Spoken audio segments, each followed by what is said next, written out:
The other point is to not get too close. Yeah, not to get too close. Well, they can find it threatening. Right. And so he's laughing now, but he can be... yeah, pretty pissed quickly. Yeah. Right on time. Right. Midnight. Stroke of midnight.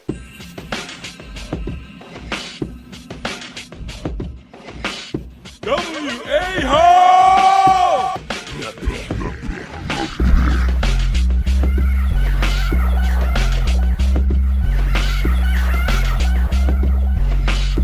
Welcome to the pit.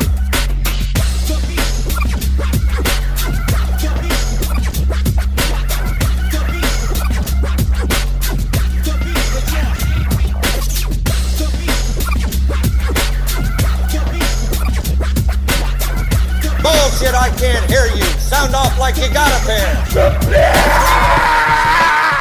Good evening, folks, and welcome to episode 3. Here with your host, DJ Rob Nasty, W.A. Holes, The Pit. Third installment. This is the big one. This is our Revenge of the Sith. This is our Return of the King. Our Tokyo Drift. Our swan song for Daniel LaRusso. However you want to cut it. Our third installment of the first in a series of many ideas gone awry. And that little audio clip that you heard just before the show was of a lady from a news broadcast company or something standing in a hospital in front of a guy strapped to a hospital gurney by his hands. And this guy, I guess he had just smoked some PCP and he was out of it. And if you want to hear the rest of the clip, go to www.got-pit.com and I'll put a link up there along with a new post for this edition of The Pit. And you can listen to that full audio file, which is actually quite interesting. And I received it in my email the other day. And I get all kinds of like weird shit in my email from people that think I'd like to check out all this interesting stuff. Like one time I received a clip to this video file called 2 Girls, 1 Cup. But I had already seen it before, so I knew what to expect. A friend of mine actually showed me that clip, and it was pretty gross. But I'd rather you check that out on your own. I mean, we don't want to go to new high levels of depravity here just yet. You know, we want to ease you into that kind of stuff yet before we show you anything more extreme. But yeah, go to the website and check out that full audio clip. I'll have it posted. Anyway, let's move along here. Your mission for the day, should you choose to accept it, and you better, is to spread the word about this podcast. Now, if you could spend all day downloading viruses and shit off of LimeWire, then you can take 5-10 minutes out of your time to go to www.godpit.com and download our podcast. Alright, we're gonna do a little bit of news today, but before we get to the news, I'm gonna get to some tunes here. We've got our first request sent in. It's a song request. The request comes from Horace Punker, and the song is called Punk Rock Rulebook by 88 Fingers Louie. It comes with a message to everybody. The message is suck a fart out of my ass.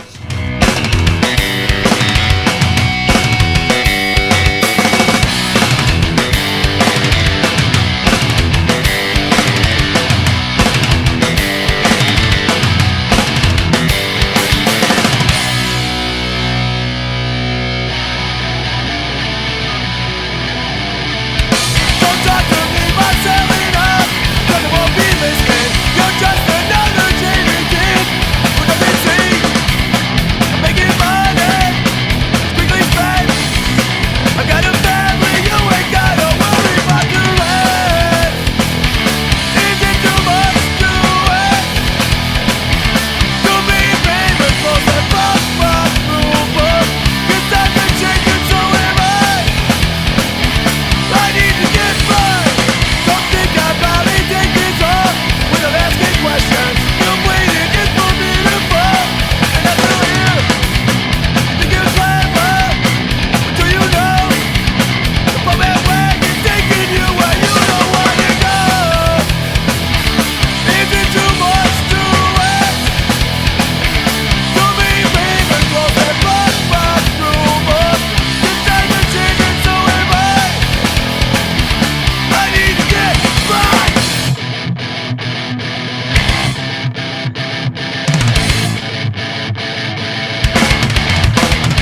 did you suck the fart?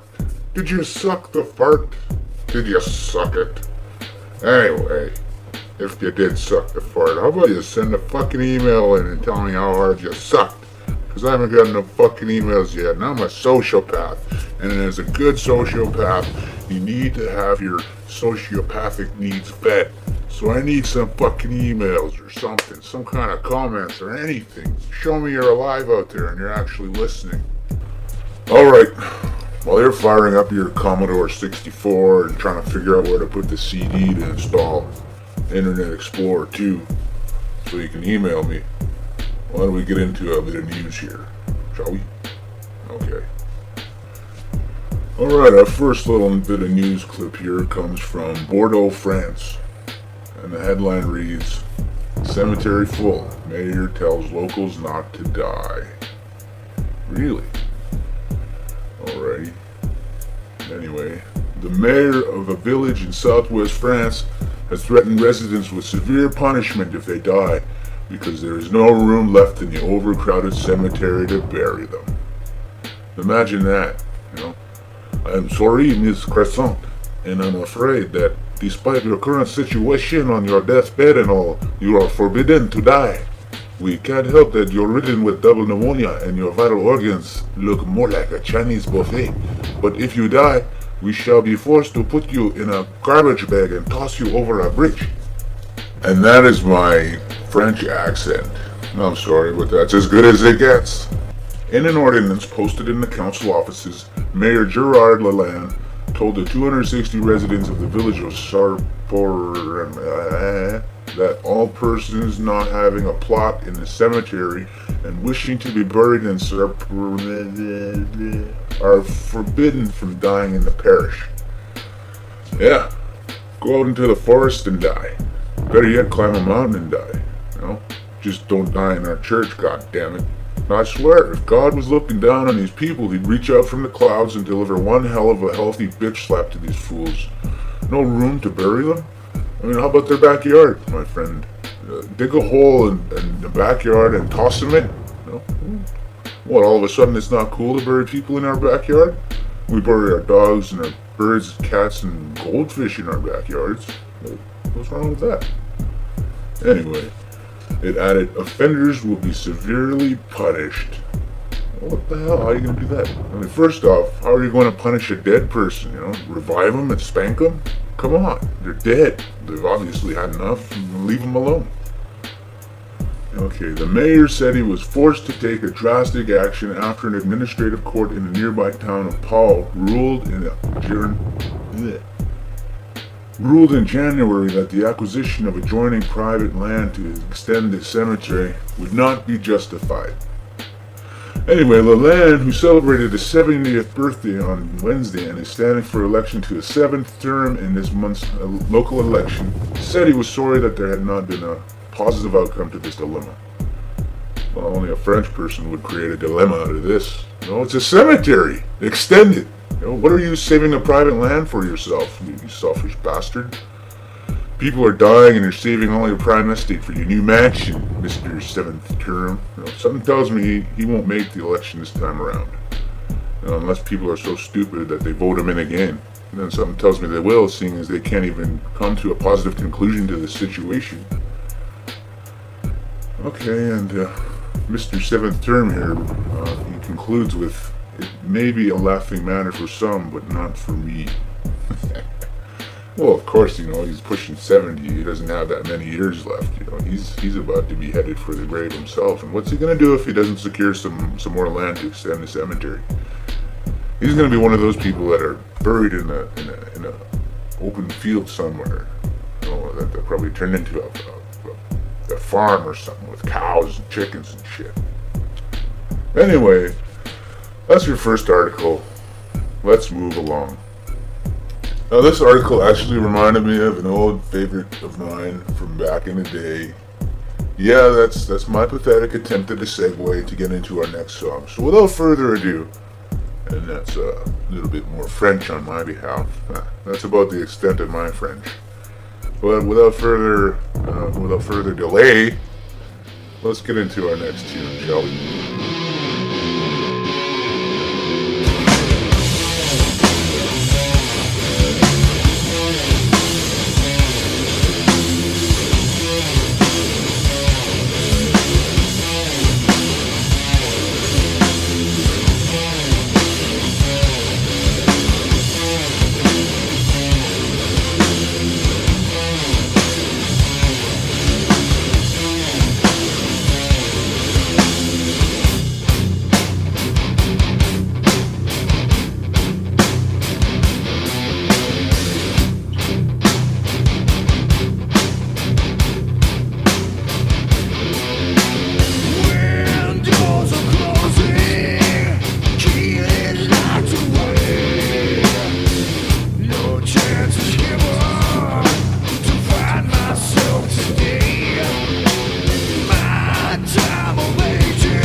Ah, fooled you.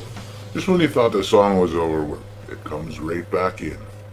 And that's what we here in the School of Radio would call dead air. Normally I'd have my ass kicked off the air for that and handed my papers and shit, but it's a good thing that I'm employed by degenerate pricks like myself, so we don't have to worry about that here. We don't go through the politics of business here.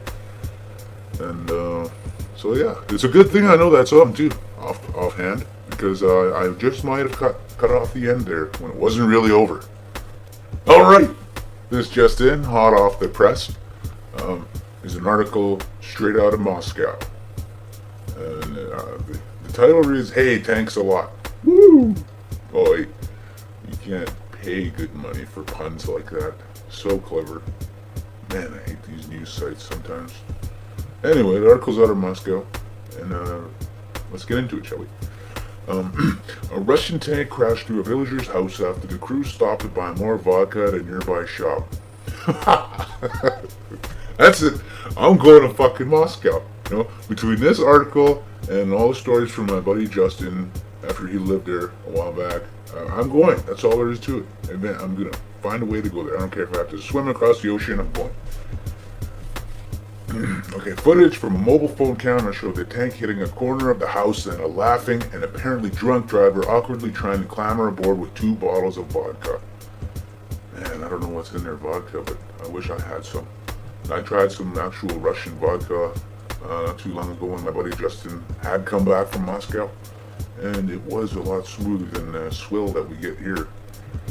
But anyway, okay, "Get him out of the tank," screamed a woman in the village in the Urals. I don't know if I'm pronouncing this place right, but it's Urals. So if you're Russian and you're reading, if you're Russian and you're listening to this newscast, which I seriously doubt, don't be offended. The army promised Friday to pay compensation and said the tank must have been broken and fallen behind a column heading to a test site for exercises. Earlier it said the vehicle slid on melting ice. How do you get a tank to slide? I mean, I don't know. Fuck. Okay, of course, there were violations, but the crew acted in good faith to catch up with its unit, said Colonel Konstantin Lazutkin, spokesman for Russia's Volga-Urals military district. No, I can't even get these names right. I'm sure I'm mispronouncing them and getting laughed at, but I don't care. Whatever. Thank God they didn't shoot, the house owner said on the video. Okay. If anybody has an actual video clip of this article, I'd be greatly appreciated if you could send it to me. Send it to nastyrob@godpit.com. I'll be greatly grateful.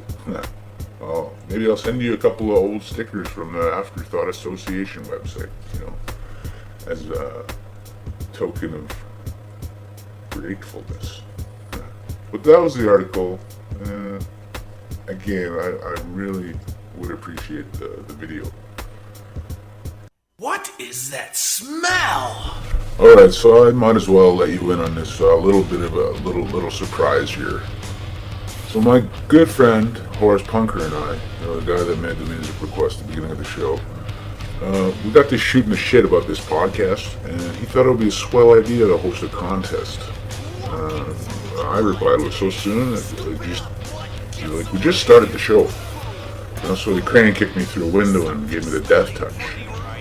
Not a killer hand job, the actual death touch. Dim Mak, the poison fist. Anyway, after I regained consciousness and found my spleen and swallowed again, Mr. Punker enlightened me on this idea. He said, "Get ready for this. Okay, it's a poop face contest." That's right. Send in a photograph of your best poop face. To the uninitiated, a poop face is a face you make when you're dropping a hot one, taking a shit. So get ready to break some veins and blood vessels or have an aneurysm or two. Hell, blow a gasket, I don't care. Just send in your best poop faces to poopface@gotpit.com. And the Got Pit has a little dash in between, so it's Got-Pit. I just want to clear that up for the people that don't know anybody. As for the prizes, this idea is still in its infancy at the time, so we're not going to have it right away. We're going to see we're going to develop it a little bit more. That's what we're going to do.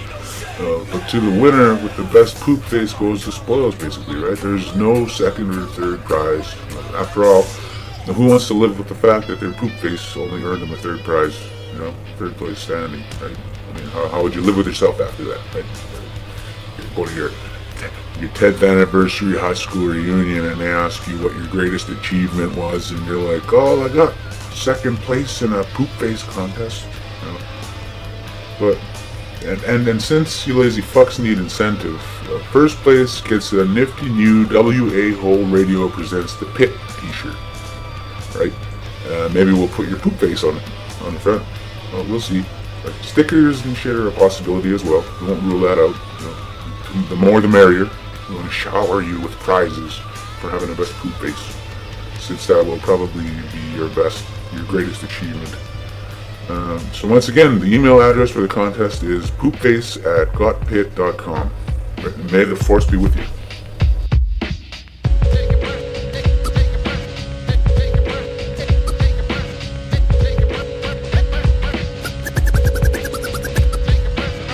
I never thought that you would grab me, undermine me, and backstab me, but I can see clearly now the rain is gone, the pain is gone, but what you did was still wrong. There was a few times I needed your support, but you tried to play me like an indoor sport, like racquetball, tennis, pool, whatever. All I know is that you attempted to be clever. Nevertheless, cleverness can impress, cause now you've been exposed like a person undressed, and I can see through you, cause I'm the guru. And what you gonna do when I start to step to you? Cause when I pay you back, I'll be hurting you, and this ain't no threat, so take it personal.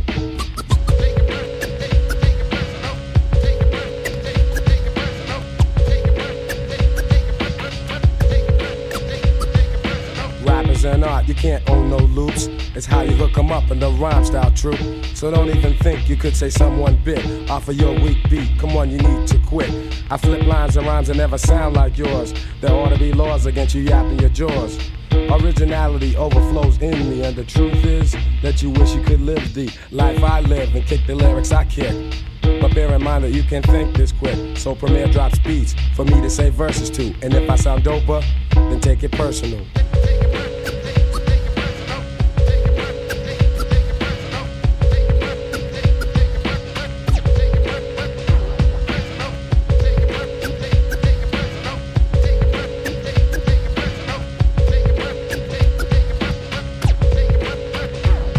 Don't be mad cause I don't come around the way like I used to. I don't have time these days. I'm keeping busy making power moves. And don't try to say I don't remember you. You shouldn't let your jealousy show like that. I stopped coming by cause of the way you act.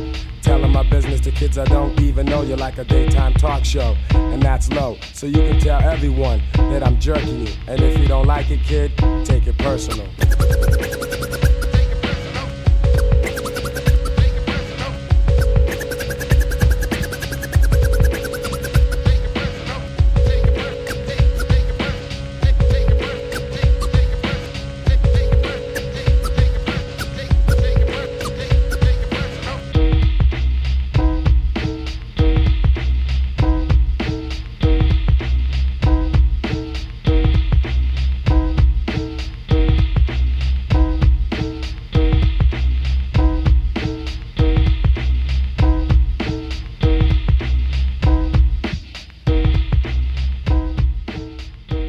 There you have it.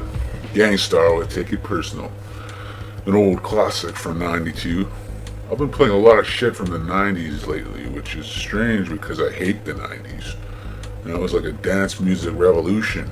Annoying, repetitive beats with pseudo singing by a girl with an annoying voice talking about some variation of love or letting the beat move you. Music dumbed down so much in the '90s. And don't even get me started on the new millennium and what actually passes for music nowadays. Now we could fill up a season's worth of episodes with what I have to say about music today. And which brings me to another topic. Instant messaging and texting. Now I cannot read 99% of what's written today on the information superhighway. Now I wouldn't even consider it a superhighway anymore. It's more like a back road or a trail with scattered litter. Lately, when I receive IMs, it's more like a child's picture book than an actual conversation, right? Animated pictures of faces laughing and massively colorful and bright decoratively barely legible text in lieu of normal words.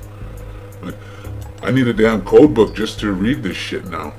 Deciphering a simple, hey, how's it going, is more annoying and labor-intensive than sex. And what's with describing your actions to the reader in a chat session? You ever chat with someone who insists on letting you know what they're doing at that exact moment, whether or not they're actually doing it? I mean, you actually feel stupid for reading it. I mean, let me give you an example. Jumps up and down with excitement. Right? And they put these words between a couple of asterisks just to signify their intentions. That they're meant to give you a mental picture that this person is actually performing said actions, or that this person is a complete retard who's into roleplay. But either way, it annoys me to no end.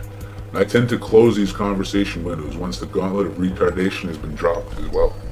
Now, I remember watching on the news once a while back and hearing of the concerns of parents whose kids were actually getting dumber and dumber in high school. And one girl actually turned in an essay in her English class that was written the way she would write it in a blog or in a chat, and using UR to represent your, and all those other stupid abbreviations for 6 or 7 letter words that I'm assuming are way too difficult to write or type out in their entirety. And this was a couple years back, so you can imagine how progressively dumber these same kids are today. And they graduate, which makes me question the education system and how we actually lower our expectations to meet the stupidity of children in our society, right? You want to know what I'm talking about? Then watch Idiocracy with Luke Wilson. It was a movie that came out a while back. Right? Watch that and see the oncoming apocalypse. Our demise won't be from a comet or global warming or anything like that. It's going to come at the hands of intellectual atrophy. When humans become so moronic, they actually forget how to breathe, and we basically wipe out our own existence. I'm just glad I'll be long gone before then. I'll be dead by the time that happens. And if I do come back, I hope I come back as a flower or a duck instead of a human. Right? Way to go, youth of today, for proving to me that our planet is vast on the trail of turning into another episode of Laguna Beach. I fucking hate humanity. Well, it's time to pay some bills now, so we shall return after this message from our sponsors.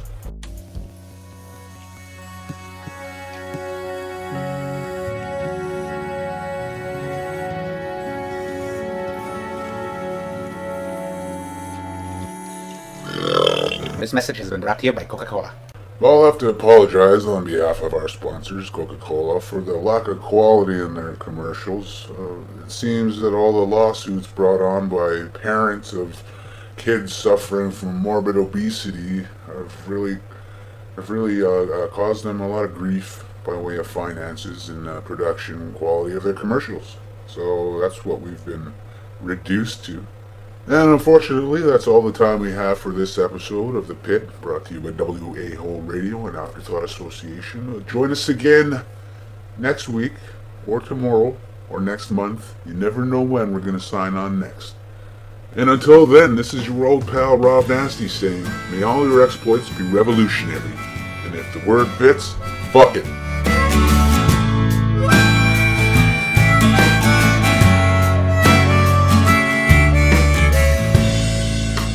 Love how you curse when I wake you up. Sweetly demand that I fill your cup with the smile of your cool gunpowder glare. Honey, you lay me bare. You're the girl of my dreams, and a pistol it seems. But you shoot me straight and true. Time to lay down my bets. Oh, I put all my money on you.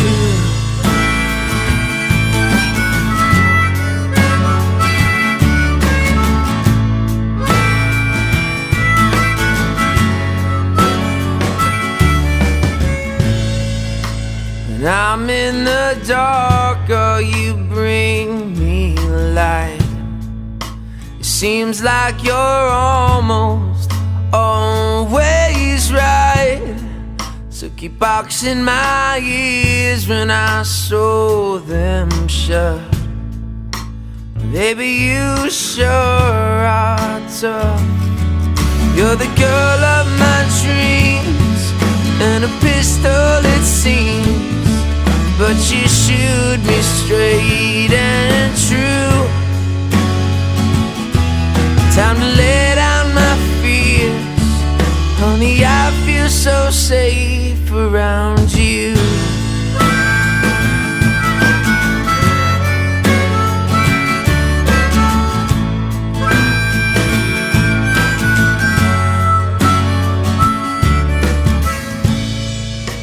Till a man taught me anything, said a hard-headed woman is what I need to help me to always do my best.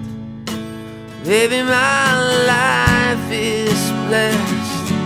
You're the girl of my dreams, darling, please wear this ring. You're an angel through and through. Time to lay down my life, honey, I'd do it gladly for you.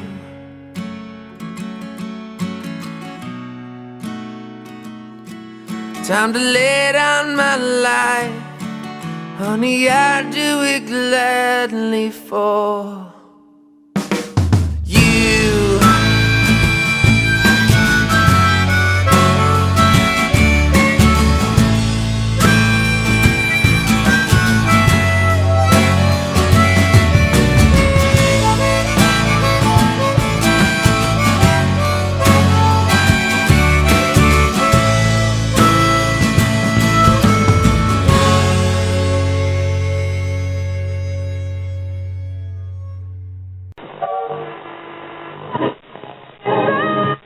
Correctly with the correct amount. Hardcore, man. Fucking hardcore.